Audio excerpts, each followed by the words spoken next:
활용사단 제3초소의 깊은 밤은 늘 그랬듯 눅진한 습기와 싸늘한 침묵으로 가득 차 있었다. 상사 윤하나는 철무 아래로 쏟아지는 빗줄기 속에서 뻣뻣하게 몸을 세우고 있었다.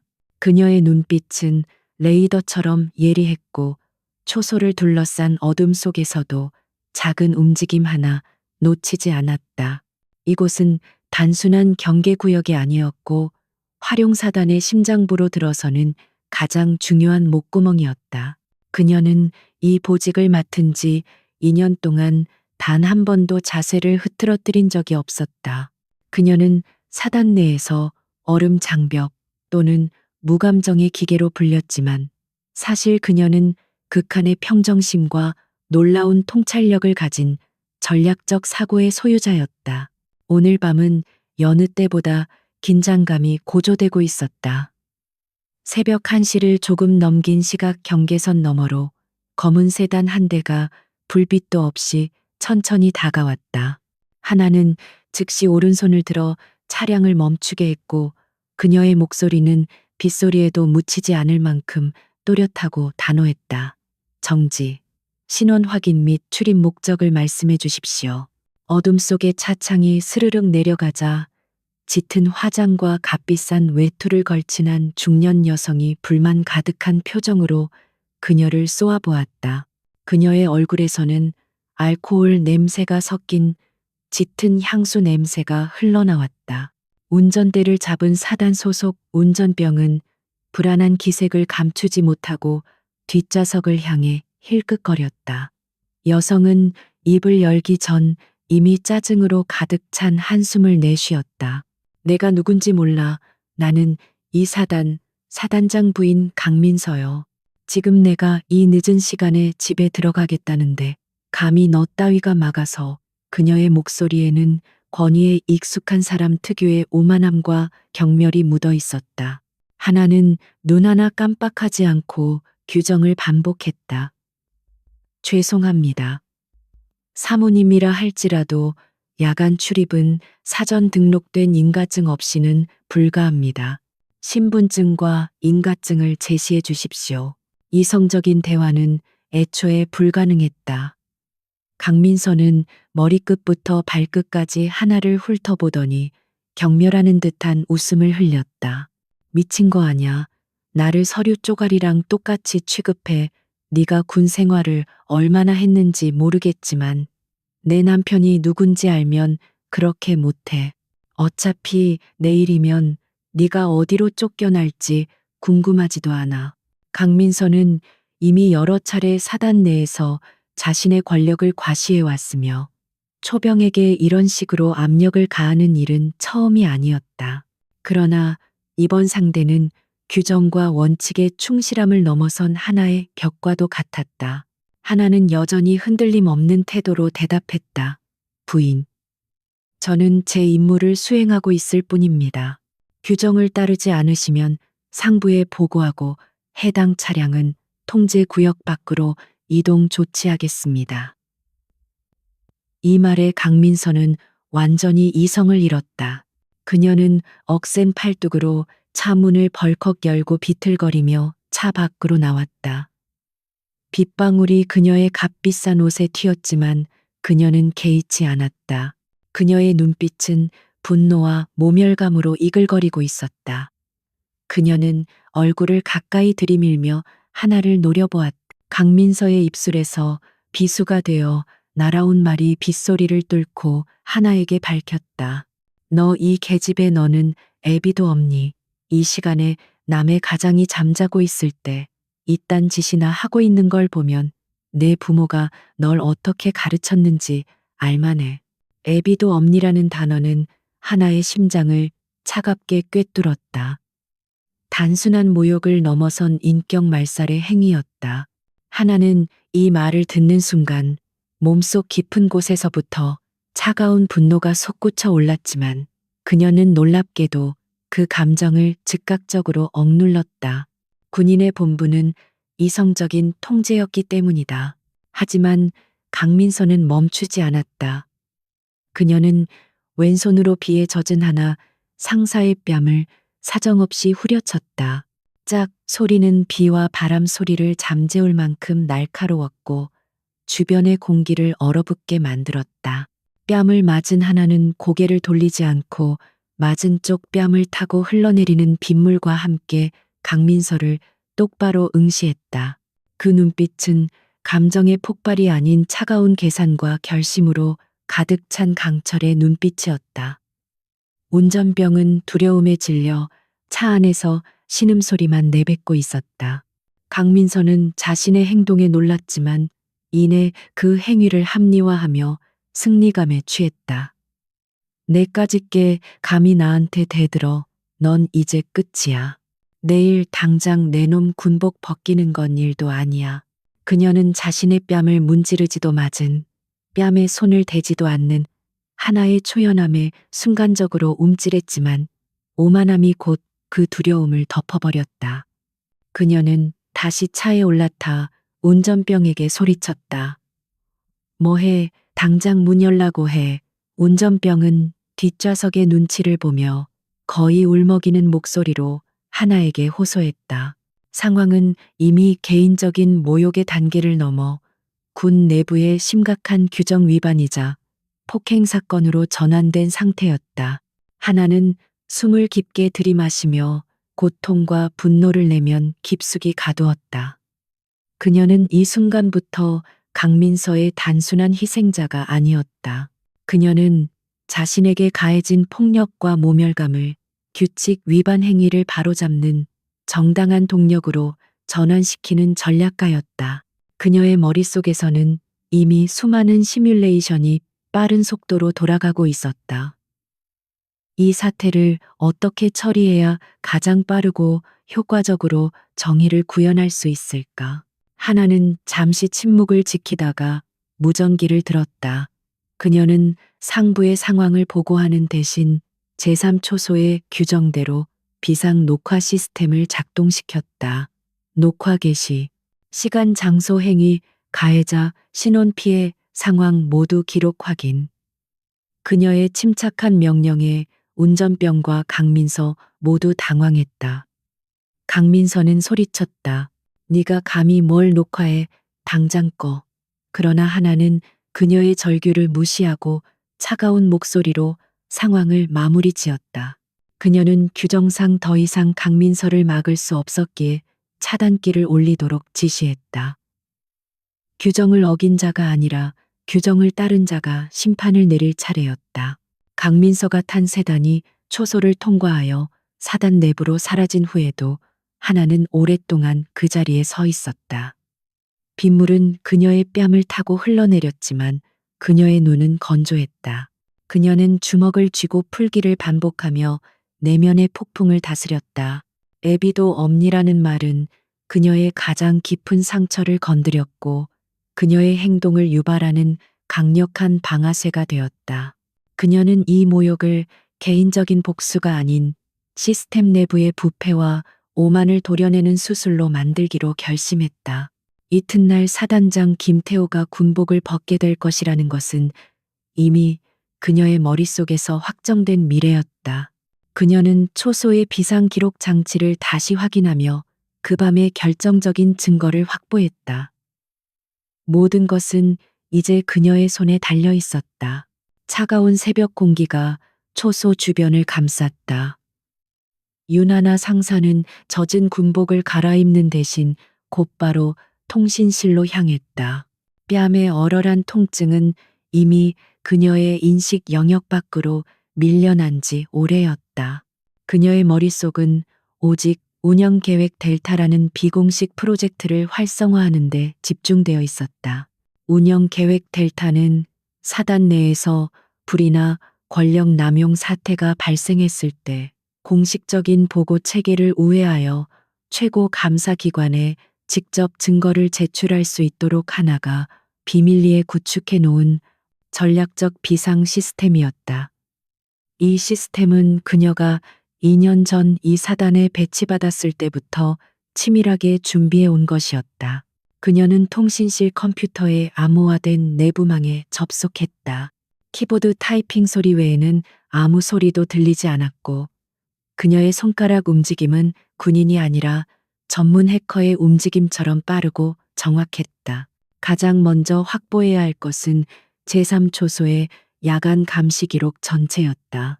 이미 현장에서 비상 녹화 시스템을 작동시켰지만 혹시 모를 사단장의 조작 시도에 대비하여 원본 데이터를 완벽하게 미러링해야 했다. 그녀는 단 10분 만에 빗물에 젖은 어둠 속에서 발생한 폭행 사건의 모든 시청각 기록을 외부 클라우드 서버에 안전하게 백업했다. 이 데이터는 아무리 사단장의 권한이라 할지라도 접근하거나 삭제할 수 없는 죽은 자의 손 시스템으로 보호되었다. 증거 확보 후 하나의 다음 목표는 지원군이었다. 그녀는 군 내부의 공의회라고 불리는 비공식적인 그룹에 속해 있었으며 이 그룹은 군대 내 부패와 비리를 뿌리 뽑고자 비밀리에 활동하는 소수의 양심적인 장교들로 구성되어 있었다. 그녀가 가장 먼저 연락할 사람은 중령 박건이었다.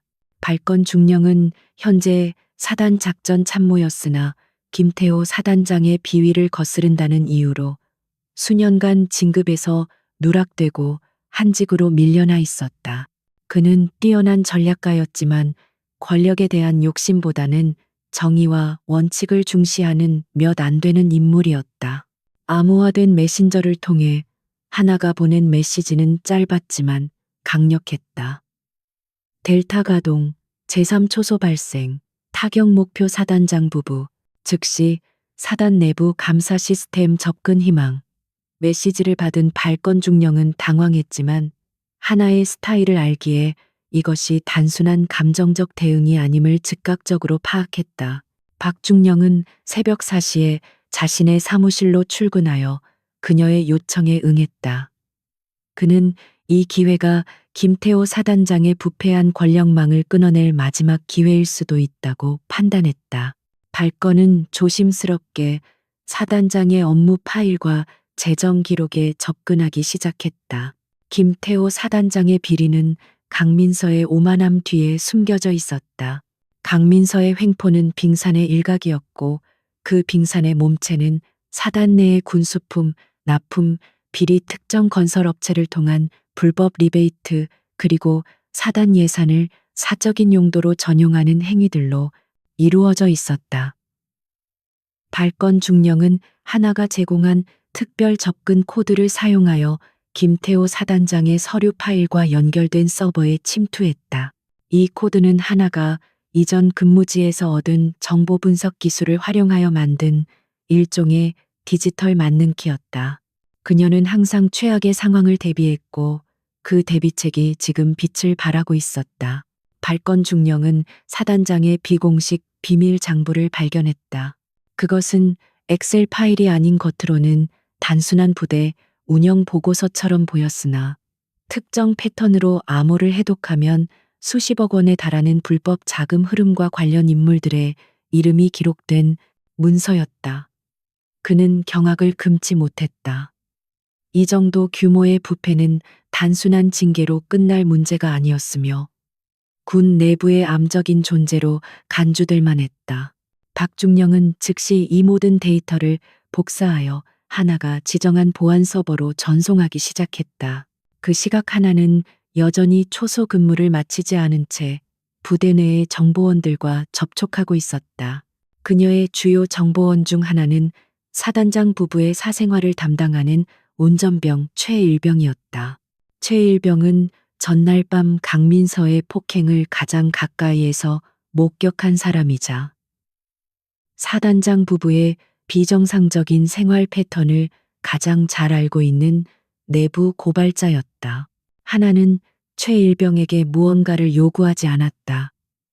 그저 그날 밤의 상황을 세밀하게 기록하여 그녀에게 보내달라고만 요청했다. 이 병사의 증언은 단순한 증거를 넘어 사단장 부부의 도덕적 해이를 폭로하는 인적 증거가 될 것이었다. 최일병이 보낸 보고서에는 강민서가 초소에서 폭행을 저지르기 전 시내 고급 술집에서 술에 취해 사단장 명의로 계산하고 운전병에게 모욕적인 언사를 했다는 내용이 상세히 기록되어 있었다. 이 모든 것은 김태호 사단장이 공식적으로 사단 내에서 강조하는 청렴함과 엄격한 군 기강과는 완전히 모순되는 행동들이었다. 하나는 이 모든 개별적인 조각들을 하나의 큰 그림으로 맞추어 나가고 있었다. 그녀의 행동은 복수가 아니라 사단장 김태호 체제 전체를 대상으로 하는 전략적 숙청이었다. 날이 밝아오면서 사단의 일과는 평소와 같이 시작되었다. 김태호 사단장은 어젯밤 부인의 소란을 전혀 알지 못한 채 평화롭게 아침 식사를 하고 있었다. 그의 아내 강민서는 머리가 아프다며 아침 식사를 거부하고 잠자리에 들었으며 그녀는 자신이 저지른 행동이 불러올 파급력을 전혀 예상하지 못했다. 그녀는 고작 하급 장교 하나에게 홧김에 손찌검을 한 것뿐이라고 생각했고 남편이 그 일을 조용히 처리해 줄 것이라고 굳게 믿고 있었다. 이들의 오만함과 무지는 하나의 치밀한 계획을 더욱 성공적으로 만들었다. 하나는 발권 중령으로부터 김태호 사단장의 금융비리 및 리베이트 기록이 담긴 암호화된 파일 전송 완료 보고를 받았다. 그녀는 이제 폭행과 부패라는 두 개의 거대한 증거를 손에 넣은 상태였다. 폭행은 여론과 도덕성을 건드릴 것이고 부패는 군법과 법률을 움직일 것이었다. 이 두 가지 요소를 결합하여 하나의 보고서로 만들 경우 그 파괴력은 사단장 한 명의 군복을 벗기는 것을 넘어 군 내부의 기강을 바로잡는 상징적인 사건이 될 것이었다. 하나는 잠시 눈을 감고 심호흡했다. 그녀는 이제 마지막 퍼즐 조각을 맞추기 위해 이 모든 데이터를 최고위층에 전달할 가장 안전하고 확실한 경로를 선택할 시간이었다. 아침 8시 정각 사단장 김태호는 사단장 집무실에 들어서며 경쾌하게 하루를 시작했다. 그의 아내 강민서의 어젯밤 소란은 아직 그의 귀에 들어오지 않았다. 그는 지난주에 체결한 군납업체와의 대규모 계약건에 대해 흡족해하며 커피를 한 모금 마셨다. 이 계약은 표면적으로는 사단의 전투력 향상을 위한 것이었지만 실제로는 그의 비밀 장부를 두둑하게 채워줄 리베이트 통로였다. 그는 자신이 군 내부에서 확고한 위치를 다졌다고 확신했고 자신의 권력은 누구도 감히 도전할 수 없을 만큼 견고하다고 믿었다. 같은 시각 윤하나 상사는 초소 근무를 마치고 잠시 휴식을 취하는 대신 발권 중령과 암호화된 화상회의를 진행하고 있었다.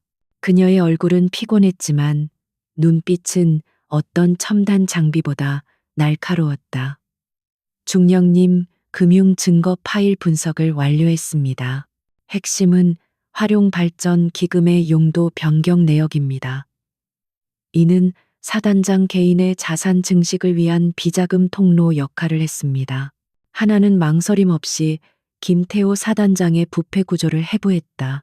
그녀의 분석은 단순한 증거 나열이 아니라 돈의 흐름과 법적 책임을 연결하는 완벽한 논리 구조를 가지고 있었다. 발권 중령은 감탄을 금치 못했다. 윤 상사 당신의 분석력은 군 정보국 요원 수준을 넘어섰습니다. 이대로라면 김태호 사단장은 횡령과 직무유기 혐의에서 벗어날 수 없습니다. 그런데 어젯밤의 그 사건은 어떻게 연결할 생각입니까? 단순 폭행은 이 거대한 부패를 무너뜨릴 결정적인 한 방이 되기는 어렵습니다.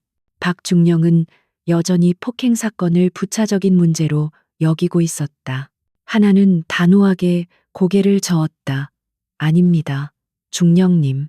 사모님의 폭행은 단순히 개인의 일탈이 아니라 권력의 오만함과 도덕적 해이가 극에 달했음을 보여주는 상징입니다. 애비도 엄니라는 말은 제가 가진 가장 강력한 인적 증거이자 감성적 방아쇠입니다. 부패 혐의만으로는 시간을 끌며 변명할 여지를 줄 수 있지만 초병 폭행과 모욕은 군 기강회의의 명백한 증거이며 여론과 상급 기관의 도덕적 분노를 즉시 유발할 것입니다. 두 가지 증거는 분리될 수 없습니다. 하나는 법적 책임을, 다른 하나는 정치적, 도덕적 책임을 물을 것입니다. 이러한 전략적 판단은 하나가 왜 평범한 하급 장교가 아닌지를 보여주었다. 그녀는 발권 중령에게 보고서 제출 경로에 대해 설명했다. 사단 내부의 보고 체계는 이미 김 사단장의 통제하에 있습니다. 우리는 중앙군사감찰위원회 직속 특별조사팀, 그리고 국방부 직속 청렴 한라인을 통해 동시에 보고할 것입니다. 이 두 경로는 사단장의 영향력에서 완전히 벗어나 있습니다. 이 모든 작업을 오늘 오후 3시 이전에 완료해야 합니다. 김태호 사단장이 어젯밤에 사건을 인지하고 대응을 시작하기 전에 말입니다. 한편 사단장 집무실에서는 김태호 사단장이 운전병 최일병을 불렀다. 강민서 부인이 아침에 일어나 남편에게 어젯밤에 불쾌한 일에 대해 간략하게 보고했기 때문이었다. 김 사단장은 찌푸린 얼굴로 최일병을 추궁했다. 어젯밤 제3초소에서 무슨 일이 있었나, 부인이 초병에게 불필요한 언사를 했단 말이지. 김 사단장은 아내가 늘 과음 후 문제를 일으키는 것에 익숙했지만 이번에는 초병이 사모님에게 무례했을 것이라고 가정했다. 최일병은 두려움에 떨면서도 하나 상사와의 약속대로 사실만을 이야기했다. 사모님께서는 인가증 제시 요청에 불응하셨고 초소 규정을 무시하려 하셨습니다. 그리고 윤 상사님에게 애비도 없니라는 모욕적인 말씀을 하셨고 결국 뺨을 때리셨습니다. 윤 상사님은 규정대로 녹화 시스템을 가동하셨습니다. 최일병의 증언은 김태호 사단장에게는 청천벽력과 같았다. 그는 아내의 오만함이 선을 넘었음을 깨달았고 특히 녹화 시스템과 모욕적인 언사라는 단어에 얼굴이 굳어졌다. 김 사단장은 즉시 참모장에게 제3초소 근무자의 근무 태만을 이유로 징계를 명령하고 해당 초소의 야간 감시 기록을 즉시 삭제하도록 지시했다. 그의 첫 번째 대응은 언제나 그랬듯 은폐와 책임 전가였다. 그는 자신의 부패는 숨기고 아내의 문제를 덮으려 했다. 그러나 그의 지시는 이미 너무 늦었다. 하나는 이미 모든 핵심 증거를 확보한 상태였고 김 사단장의 증거인멸 시도는 오히려 그의 혐의를 입증하는 추가 증거가 될 뿐이었다. 윤하나는 발권 중령에게 마지막으로 지시했다. 중령님, 김 사단장의 지시가 내려오면 제3초소 기록은 삭제될 것입니다. 하지만 저희가 이미 확보한 원본 파일은 그대로 남아 있습니다. 지금부터는 시간 싸움입니다. 제가 사단장 집무실로 향하겠습니다. 이 보고서 전달 직후 모든 것이 시작됩니다. 그녀는 자신이 이 사건의 중심에 서야 한다는 것을 알았다. 개인적 모욕에 대한 침묵 대신 그녀는 스스로 전면에 나서 시스템의 정의를 바로 세우기로 결정한 것이다. 오후 2시 윤하나 상사는 단정한 군복 차림으로 사단장 집무실 복도에 섰다. 그녀의 손에는 두툼한 서류철이 들려 있었고 그 안에는 사단장의 모든 비리와 아내의 폭행이 담겨 있었다. 그녀는 차갑게 가라앉은 표정으로 비서실을 통과하여 김태호 사단장과의 대면을 요청했다. 집무실 안에서 김 사단장은 부관에게 자신의 지시가 제대로 이행되고 있는지 확인하고 있었다. 그 순간 문이 열리고 윤하나가 들어섰다. 그녀의 등장은 마치 정의의 화신처럼 느껴졌다. 김 사단장은 그녀의 당당한 태도와 서류철을 보고 순간적인 불안감을 느꼈다. 그의 얼굴은 분노와 당황스러움으로 얼룩졌다. 이제 피할 수 없는 정면 대결의 시간이 시작된 것이다. 사단장 집무실안은 긴장감으로 가득 찼다. 김태호 사단장은 윤하나 상사를 노려보며 억지로 평정심을 유지하려 했었다. 그의 심장은 이미 그녀의 손에 들린 서류철의 무게를 직감하고 불안하게 뛰고 있었다. 윤 상사, 자네가 지금 이곳에 무단으로 들어온 이유가 뭔가? 그리고 그 서류는 또 뭐지? 어제 밤 자네의 불손한 행동에 대해 아직 징계 절차가 시작되지 않은 것을 행운으로 알아야 할 텐데, 김 사단장은 여전히 초병이 자신의 아내에게 불손했다는 프레임을 씌우려 했다. 윤하나는 한치의 물러섬도 없이 그를 똑바로 응시했다.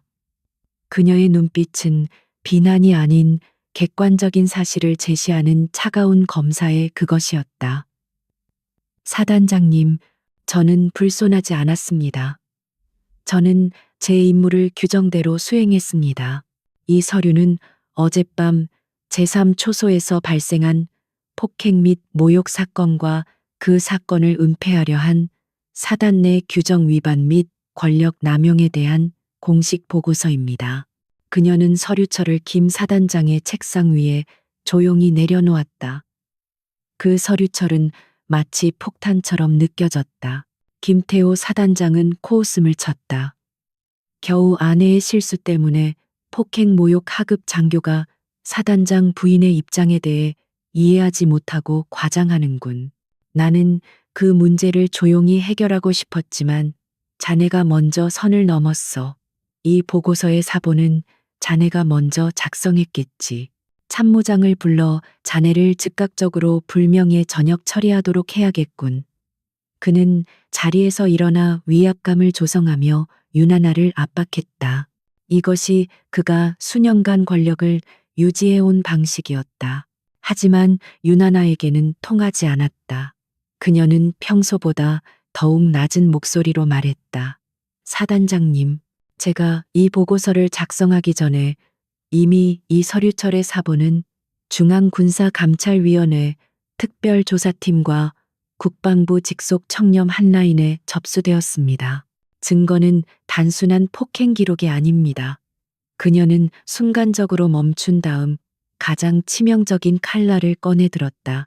이 서류는 사단장님의 지난 5년간의 활용발전 기금 불법 전용 내역과 특정 건설업체와의 리베이트 수수 기록을 포함하고 있습니다. 서류 안에는 사단장님 명의의 해외 페이퍼 컴퍼니 계좌 내역도 상세히 기록되어 있습니다. 김태호 사단장의 얼굴은 순식간에 잿빛으로 변했다. 그의 눈동자는 공포와 충격으로 흔들렸다. 그가 가장 은밀하게 숨겨왔던 비리들이 어떻게 하급 장교의 손에 들어갔는지 믿을 수 없었다. 그는 자신의 비서실은 물론 사단 내부의 모든 정보망이 자신을 위해 작동하고 있다고 확신했었다. 그는 분노와 함께 치밀어 오르는 공포심을 느끼며 이를 악물었다. 내 놈이 감히 발권 중령이 이 일에 관련되어 있나?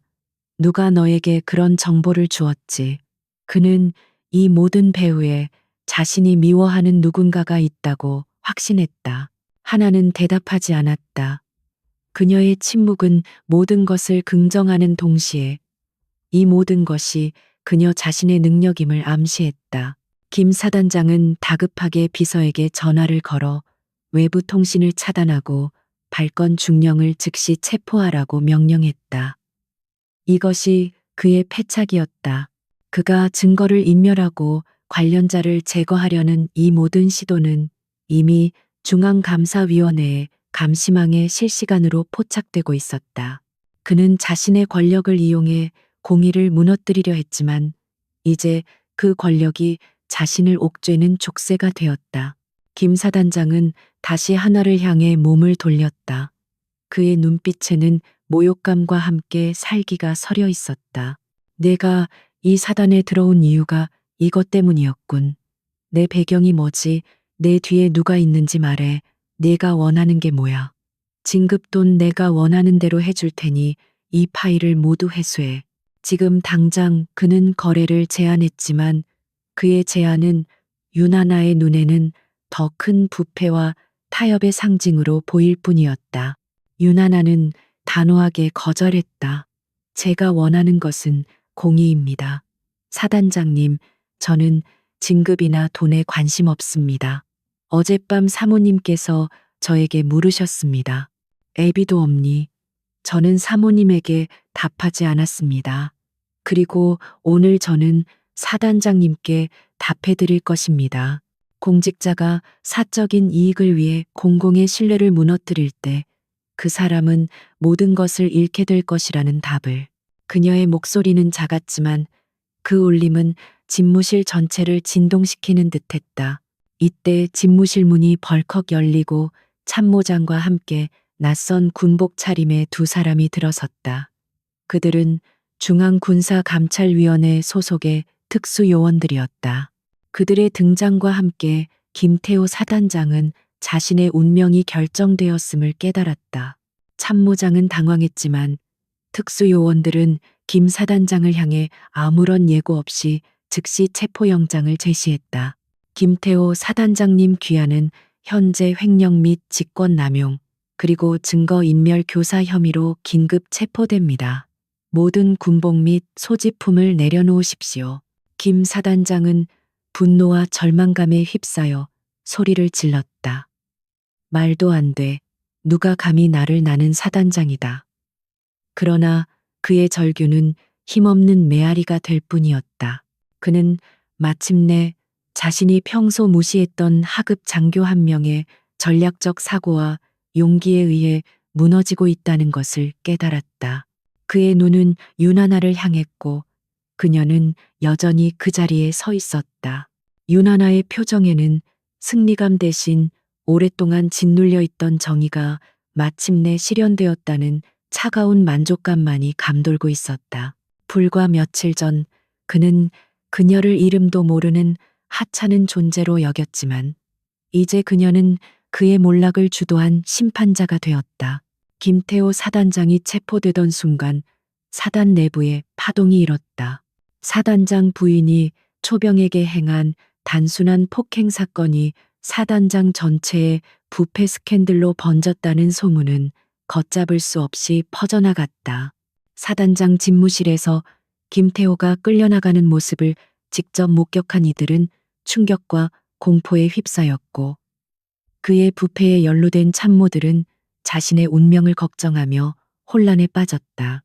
이 모든 소용돌이의 중심에는 여전히 침착함을 유지하고 있는 윤하나 상사가 있었다. 그녀는 집무실을 나서자마자 중앙감찰위원회 요원들로부터 잠깐 동안 보호를 받으며 사건 경위에 대한 기초 진술을 진행했다. 요원들은 그녀의 증언과 제출된 자료의 치밀함에 놀라움을 금치 못했다.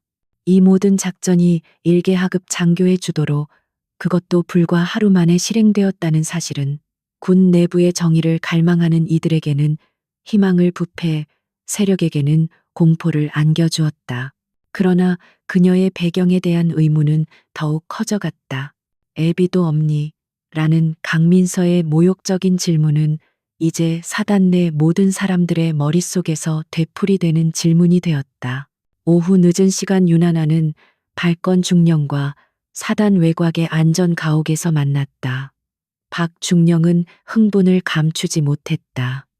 윤 상사 당신이 해냈습니다. 김 사단장이 몰락했어요. 당신은 군 내부의 고질적인 부패를 척결한 영웅입니다. 하지만 이제 당신의 배경에 대해 말해줘야 합니다. 당신이 어떻게 그런 정보망과 분석 능력을 가질 수 있었는지, 그리고 왜 이토록 강력한 정의감을 가지고 행동하는지 궁금해하는 사람들이 많습니다. 하나는 창밖의 어둠을 응시하며 조용히 입을 열었다. 중령님, 저는 누구의 배경이나 힘을 빌려 이 일을 처리하지 않았습니다. 저는 제 원칙에 따라 행동했을 뿐입니다. 하지만 애비도 없니라는 말의 의미에 대해서는 명확히 할 필요가 있겠죠. 강민서 부인의 그 말은 저의 약점을 건드린 것이 아니라 제가 지켜야 할 가장 중요한 가치를 건드린 것입니다. 그녀는 자신의 과거를 이야기하기 시작했다. 윤하나는 평범한 환경에서 자랐지만 어릴 적부터 뛰어난 지능과 놀라운 분석 능력을 가지고 있었다. 그녀가 군에 입대한 것은 단순한 직업 선택이 아니었다. 그녀는 고아 출신이었다. 그러나 그녀는 어린 시절 군 고위직에 있던 윤 사령관에게 입양되었다. 윤 사령관은 그녀의 재능을 일찍이 알아보았고 그녀에게 막대한 유산을 남겨주기보다 강력한 정신력과 절대적인 공직 윤리를 가르쳤다. 저의 양아버지인 윤 사령관님은 청렴함의 상징이셨습니다. 그는 항상 저에게 권력은 휘두르는 것이 아니라 시스템의 공정성을 유지하는 도구라고 가르치셨습니다. 제가 평범한 하급 장교로 위장하여 군에 남은 것도 아버지의 영향력에 기대지 않고 제 스스로의 힘으로 시스템 내의 문제를 발견하고 개선하라는 가르침 때문이었습니다. 하나는 목소리에 떨림 없이 담담하게 말했다. 그녀는 자신의 배경을 비밀로 유지하며 언제든 부패한 권력이 자신을 짓밟으려 할 때 그 힘을 역이용하기 위해 준비해 왔던 것이다. 강민서가 던진 애비도 없니? 라는 말은 그녀가 가진 군 내부에 아버지인 윤 사령관의 청렴한 정신과 공직 윤리를 정면으로 모독한 행위였다. 강민서는 윤하나가 사회적 배경이 없는 하찮은 존재일 것이라고 단정했지만 실제로는 그녀가 바로 군대 내 정의와 청렴의 강력한 상징을 등에 업고 있음을 몰랐다. 그녀의 아버지는 이미 은퇴했거나 사망했을지 모르지만 그의 가르침은 윤하나의 모든 행동을 지배하고 있었다. 발건 중령은 경악과 존경심이 뒤섞인 눈빛으로 하나를 바라보았다. 그렇다면 당신은 윤 사령관님의 가르침을 따라 스스로 공의를 위한 칼을 휘두른 것이군요. 사모님이 던진 그 모욕적인 한마디가 김태호 사단장 일가의 파멸을 초래한 셈이군요. 이 사실은 군 내부에 엄청난 반향을 일으킬 것이었다. 부패한 사단장 부부가 그들의 오만함으로 인해 자신들이 무시했던 인물의 배경과 신념을 건드림으로써 자멸했다는 드라마틱한 이야기는 군의 기강을 바로잡는 살아있는 교훈이 될 터였다. 이제 상황은 급변했다. 김태호 사단장의 체포는 시작일 뿐이었다. 감찰위원회는 하나가 제공한 증거를 바탕으로 사단 내부의 광범위한 조사에 착수했다. 발건 중령은 감사팀을 지원하는 핵심 인물로 부상했고 윤하나는 이 사건의 내부 고발자이자 전략가로서 모든 조사의 중심에 서게 되었다. 그녀는 육체적 피로보다 더 큰 정신적 압박감을 느꼈지만 그녀의 눈빛은 흔들림이 없었다. 그녀는 정의를 구현하기 위해 자신의 모든 것을 걸었고 이제 그 결실을 볼 때가 다가오고 있었다. 그녀의 차가운 평정심은 그녀가 어떤 극한의 상황에서도 흔들리지 않을 강력한 내면을 가졌음을 입증했다. 모든 증거가 모였고 중앙감찰위원회가 움직이기 시작했지만 김태호 사단장의 몰락이 완전히 확정된 것은 아니었다. 김태호에게는 군 내부와 정치권에 뿌리 깊은 연줄이 있었고 그는 구금된 상태에서도 자신의 영향력을 동원해 상황을 뒤집으려 발버둥 쳤다. 그의 변호인단은 폭행 사건을 단순한 부부싸움으로 축소하고 부패 혐의는 발건 중령과 윤하나 상사가 조작한 음해라고 주장하며 여론전을 펼치려 했다. 이 모든 시도는 하나에게는 이미 예상된 반격이었다. 윤하나는 발건 중령과 함께 중앙감찰위원회에 제출할 최종 보고서의 세부 사항을 점검했다. 이 보고서는 김 사단장의 모든 반격 논리를 무너뜨릴 결정적인 한 수가 될 것이었다. 그녀의 전략은 김태호의 부패가 단순히 개인적인 횡령 수준을 넘어 군수물자 조달 과정에 보안 취약점을 악용하여 국가 안보에까지 영향을 미칠 수 있었음을 입증하는 것이었다. 리베이트를 받은 특정 건설업체가 군사 기밀구역의 건설에 참여했으며 이 과정에서 규정보다 낮은 수준의 자재를 사용하여 사단의 전투력을 저하시킬 위험이 있었다는 사실이 핵심이었다. 중령님, 김태호는 자신의 비리가 단순한 돈 문제가 아니라 안보 문제로 확대되는 순간 버틸 수 없을 것입니다. 단순 횡령은 솜방망이 처벌로 끝날 수 있지만 안보 위협은 그의 모든 정치적 방어막을 무력화시킬 것입니다.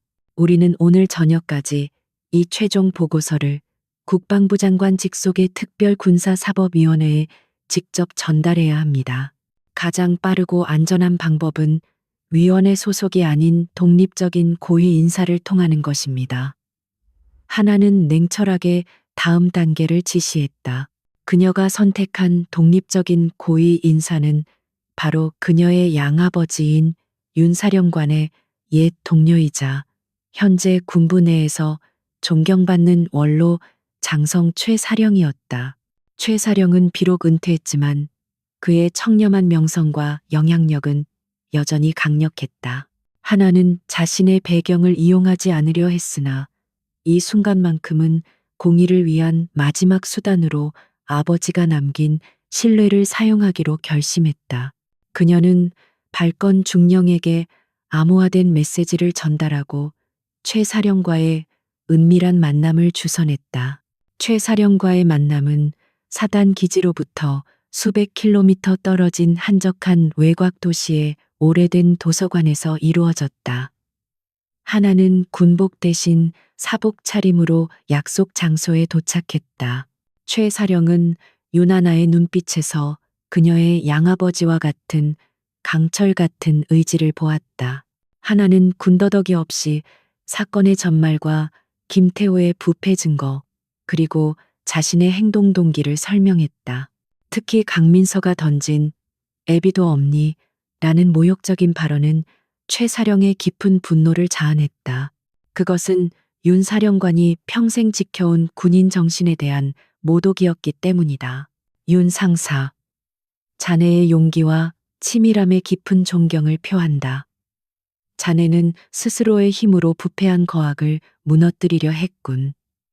김태호의 죄는 단순히 돈 문제가 아니다. 그는 군인으로서의 명예와 규율을 땅에 떨어뜨렸어. 자네 아버지가 물려준 가르침이 헛되지 않았음을 내가 증명해 보이겠네. 최 사령은 윤하나가 제출한 모든 증거와 최종 보고서를 넘겨받았다. 이 보고서는 단순한 증거의 나열이 아니라 군대 내 권력 남용의 구조적 문제점을 지적하는 비판적 분석 보고서였다. 최 사령이 보고서를 받아든 순간 김태호 사단장의 운명은 완전히 결정되었다. 최 사령은 즉시 현역 시절 자신의 인맥과 명예를 걸고 특별군사사법위원회에 이 보고서를 제출했다. 그의 개입으로 인해 사건은 더 이상 사단 내부의 징계 문제를 넘어설 수 없는 개인 비리 사건이 아니게 되었다. 이는 군 기강 확립과 청렴 정책 추진이라는 국가적인 의제로 격상되었다. 김태호의 변호인단이 펼치려던 여론전은 고위층의 강력한 의지에 의해 무력화되었고 증거 조작 시도는 오히려 그들의 발목을 잡았다. 다음 날 아침 중앙군사감찰위원회는 공식적으로 김태호 사단장에 대한 최고 수준의 징계와 함께 모든 군직 박탈을 요구하는 조치를 발표했다. 이 소식은 사단 전체에 충격파를 던졌다. 윤하나의 치밀하고 전략적인 반격은 단 하루 만에 한 사단장의 군 생활과 명예를 완전히 끝장내 버렸다. 그녀는 사단장의 오만함과 부패에 대한 가장 빠르고 강력한 심판을 내린 것이다. 그녀의 임무는 완수되었다. 그녀는 이제 마지막을 준비하고 있었다. 새벽 5시 30분 김태호 전 사단장은 그의 집무실이 아닌 군 감옥의 차가운 시멘트 바닥에서 눈을 떴다. 감찰위원회 특별조사관들이 그에게 공식적인 통보를 전달했다. 군 최고 사법위원회의 명령에 따라 그는 불명예 제대와 함께 모든 군직 및 연금 박탈 조치를 받게 되었다. 하루 만에 군복을 벗게 된다는 윤하나 상사의 조용한 경고가 현실이 된 것이다. 그는 절망과 함께 깊은 회한에 빠졌다. 그는 자신의 몰락이 안에 강민서의 오만함과 자신의 작은 탐욕에서 비롯되었음을 비로소 인정했다. 겨우 하급 장교 한 명 때문에 그는 중얼거렸지만 그 하급 장교가 사실은 치밀한 전략가이자 강력한 청렴의 상징을 등에 업고 있다는 사실을 너무 늦게 깨달았다. 그는 자신의 권력을 믿고 유나나를 짓밟으려 했으나 오히려 그녀의 냉철한 정의감에 의해 역공을 당했다. 오전 9시 김태호는 감찰 요원들의 감시하에 자신의 관사에 마지막으로 들러 군복을 벗었다. 그의 몸에서 화려한 계급장과 훈장이 사라지는 순간 그는 자신이 더 이상 아무것도 아닌 평범한 인간임을 깨달았다. 그의 아내 강민서는 사태의 심각성을 이제야 깨닫고 히스테리컬한 울음을 터뜨렸다. 그녀의 폭행이 남편의 모든 것을 무너뜨리는 결정적인 방아쇠가 되었다는 사실에 그녀는 극심한 후회와 공포에 사로잡혔다. 애비도 없니라는 그 말은 그녀의 입에서 나온 가장 값비싼 대가가 되었다. 김태호의 몰락과 유나나 상사의 활약은 군 전체에 충격적인 기류를 형성했다. 사단 내 부패에 연루되었던 인물들은 줄줄이 징계를 받았고 군은 대대적인 기강 확립 운동에 돌입했다. 발권 중령은 이 사건의 공로로 핵심 보직에 발탁되었고 그는 군 내부의 청렴성을 회복하는 데 중요한 역할을 하게 되었다. 유나나 상사는 영웅으로 칭송받았지만 그녀는 그러한 찬사에 관심이 없었다. 그녀는 이 모든 과정에서 자신의 역할은 정의가 훼손되었을 때 그것을 바로잡는 도구였다고 생각했다. 그녀는 군 최고사법위원회로부터 특별 공로상을 받았으나 그녀는 진급 대신 사직을 선택했다. 그녀는 발권 중령에게 마지막 인사를 건넸다. 중령님, 저는 사단장 부인의 애비도 없니라는 모욕에 답했습니다. 저에게는 공직 윤리를 가르쳐 주신 아버지가 계셨고 저는 그 가르침을 지켰습니다. 저의 목표는 김 사단장의 자리를 차지하는 것이 아니라 부패한 권력이 하급자를 함부로 대할 수 없다는 것을 보여주는 것이었습니다. 이제 제 임무는 끝났습니다. 며칠 후 유나나 상사는 조용히 활용사단을 떠났다. 그녀는 군복 대신 평범한 사복을 입었고 그녀를 배웅하는 사람은 발권 중령 외에는 아무도 없었다. 그녀는 군 생활을 통해 얻은 놀라운 전략적 사고와 분석 능력을 사회에 환원하기로 결심했다. 그녀는 군 내부의 시스템적 문제를 해결했듯이 이제는 사회 전반의 공정성을 확보하는데 자신의 능력을 사용할 계획이었다. 그녀가 사단문을 나서는 순간 그녀는 과거를 돌아보지 않았다. 그녀의 뺨을 때렸던 강민서의 손은 이제 그녀의 기억 속에서 희미해졌다. 하지만 애비도 없니라는 질문은 그녀에게 영원한 화두로 남았다. 그녀는 이 질문을 통해 세상에 답했다. 저는 있습니다. 그리고 저의 아버지는 제가 타협 없이 공의를 실현하는 모습을 통해 명예를 지킬 것을 가르쳐 주셨습니다. 김태호 사단장은 군복을 잃었지만 유나나 상사는 자신의 정의와 영혼을 지켜냈다. 그녀의 행동은 군 내부의 부패한 권력들에게 강력한 경고를 남겼다. 누구를 건드리는지 신중하게 생각하라. 당신의 오만함이 당신의 파멸을 초래할 것이다. 그녀는 조용히 그리고 단호하게 자신의 다음 행보를 향해 나아갔다. 그녀의 이야기는 끝났지만 그녀가 심은 정의의 씨앗은 군 전체에 뿌리내려 싹을 틔우기 시작했다.